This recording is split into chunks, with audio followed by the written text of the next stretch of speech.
For much of this year, the news on the economic front has been dominated by gloom and doom. The coronavirus pandemic has had the entire world in its grips for over 9 months now. While India is not alone in feeling the pain, it certainly is one of the most affected major economies of the world. Now, as the economy is reopening after several months of strict lockdowns and no activity, some indicators are pointing to a recovery of sorts for India. But there also are some very confusing paradoxes and mixed signals. Household income remains constrained, but surveys show a positive future outlook. When labor participation was significantly low, the employment rate staged a smart recovery in May and June. But now that the offices are opening, the outlook for October is weak.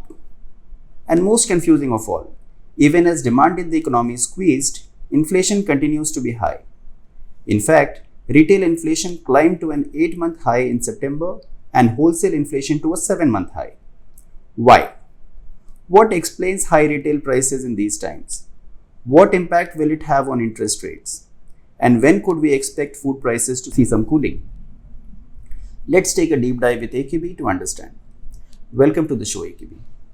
Hi. First things first, what exactly is inflation? What does it measure and how is it measured? Inflation is, in simple English language, is a measurement of the movement in prices of goods, mainly in India, because services are also included, but only in the consumer price index, not in the wholesale price index. It is calculated through surveys on the basis of information that is obtained from industry associations and manufacturers and service providers. In India, in the last few years, we have been seeing two major instruments or indices to measure the rise or movement in prices or inflation. The one is the consumer price index, which is maintained and compiled by the National Statistics Office under the Ministry of Statistics.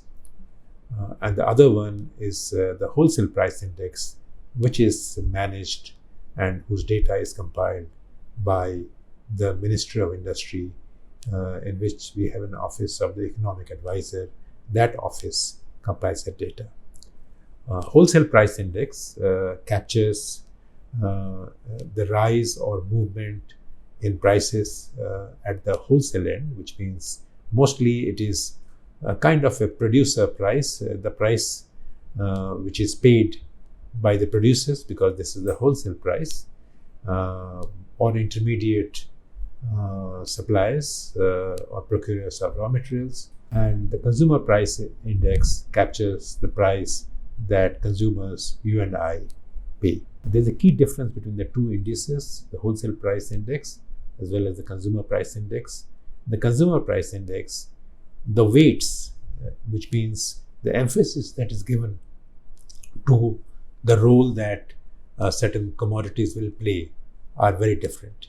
In the consumer price index, there is a weight of almost 48% that is given to food items, whereas in wholesale price index, that weight is much lower at around 14-15%. So therefore, whenever food prices or beverage prices, they go up, then the consumer price index is acutely impacted, whereas in the wholesale price index, the impact of food prices is not generally felt. In the wholesale price index, the manufactured goods, they have a larger weight, almost 64%. But why are we seeing this paradox of low demand but still high prices? This is happening largely because even as the demand side has picked up after the easing of the lockdown provisions in the economy, people have come out in the markets to buy goods If you look at all the indicators from July, August onwards, people are coming out and consuming little more than they did in the first 3 months of the current financial year. Whereas the supply side is still constrained. Workers have still not come back in the same numbers that they were earlier before the COVID-19 hit the Indian economy. So there is a mismatch between the demand side and the supply side. Once the supplies pick up, then probably you will see this dichotomy between low demand and high prices be taken care of. There is another factor at play, which is of expectations. Even the Reserve Bank of India has talked about the expectations in the householder survey. They talk about how the expectations of higher prices have actually led to a firming up of the food price index. And the same survey also notes that after December, the expectations will probably subside and prices will decelerate to some extent. In short, what is happening is that the supply side is not matching with the demand side, and that's why you see that in spite of relatively low demand, retail prices are rising. What is a healthy rate of inflation both in wholesale and retail terms? Well, strictly speaking, there is no healthy rate. What we can say is that the Reserve Bank of India's Monetary Policy Committee is given the task that the retail prices or the retail inflation rate should move within a band of 2% and 6%. The middle rate is 4%. In other words, the retail price index or the retail inflation level should be at 4%, and it could move down to 2% or it could move up to 6%. In other words, inflation should not be too low, but inflation should not be too high. In the Indian context, we have seen very high inflation rates. In the 1980s, we have seen inflation rate going up to even 17-18%. In 1990s, early 1990s, inflation rate has been in double digits. But in the last few years, inflation has remained very modest. Any inflation rate that goes above 5% causes concern. And in 2016, the government came out with a legislation that bound the RBI to keep the inflation rate within a band of 2% and 6%. That is based on the movements in the consumer price index. What impact does high inflation have on GDP? If prices go up, then naturally it affects consumption. If prices go up, it also affects investment in a certain way because demand suffers. And if demand suffers, then people don't invest as much as they would like to. So there is an overall slowing down of economic activity, both at the consumption level as well as the production investment level. So when both investment and consumption suffer, then the GDP, which measures the size of the economy, that also suffers.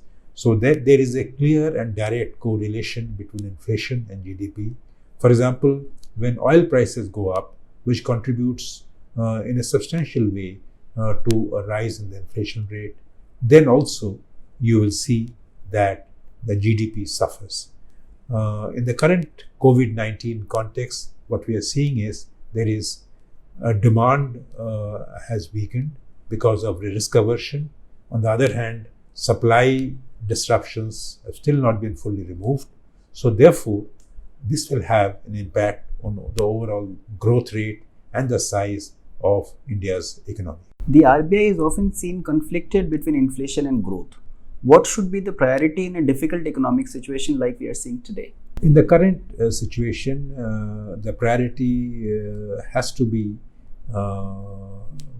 growth, because as we know, in the first quarter of 2020-21, that is April to June 2020, the Indian economy contracted by around 24%. In this situation, it is important to provide greater stimulus and take measures that can revive growth. So prices are an important issue. As you just now noticed, that the retail prices have already crossed 7%, but the Reserve Bank of India in its October 9 policy did not raise interest rates. In the normal circumstances, if there were no COVID-19 situation, if there was no growth challenges to the economy, most probably the Reserve Bank of India would have raised the interest rates. But in this situation, it did not do so. It maintained its accommodative stance in the monetary policy review and postponed any decision on a rate hike, hoping that inflation rate will subside by the time it meets again in December. One does not know what stance the Reserve Bank of India will take in December, but my sense is that at this point in time, growth is probably a bigger priority than inflation, and that is what both the government as well as RBI are focused on. The government is coming up with a new series for consumer price index for industrial workers. What will change with that? The consumer price index for industrial workers is an important base for determining the dearness allowance for industrial workers as well as for government employees. There are about 30 million industrial workers. There are also about 4.8 million government employees, if you include the states also. Now they get a DNL allowance based on the movement in the consumer price index for industrial workers. Now the base on which the consumer price index for industrial workers is calculated was last changed in 2001. Now that base year is been revised to 2016. Now this would mean that the share or the weight of the food items in the consumer price index for industrial workers will come down, whereas the non-food items, particularly housing, entertainment, healthcare, education expenses, all those items, their weights will go up. The expectation is that once the 2016 base is included for calculating what has been the inflation rate for under consumer price index industrial workers, the DNS allowance entitlement will go up for workers who are covered under the CPI industrial workers benchmark.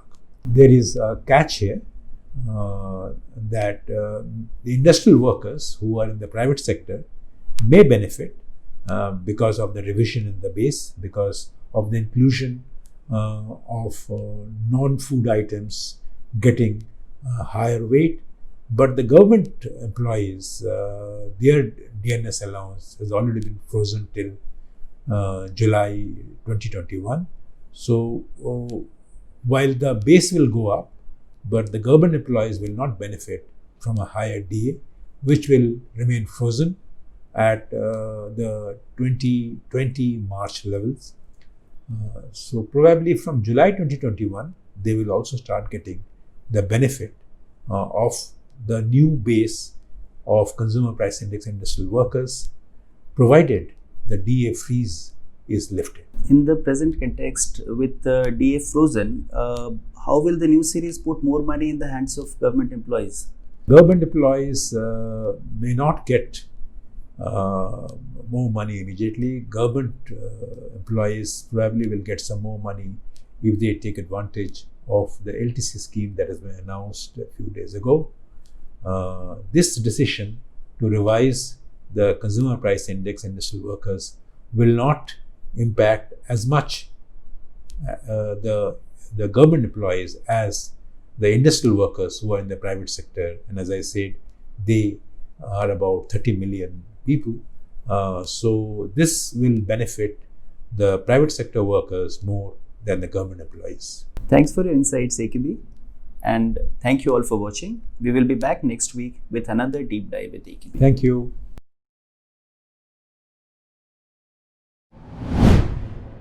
If you like this video, share it and subscribe to Business Standard. For more news, views and insights, log on to www.business-standard.com. Do also follow us on YouTube, Twitter, Facebook, Instagram, Telegram and LinkedIn.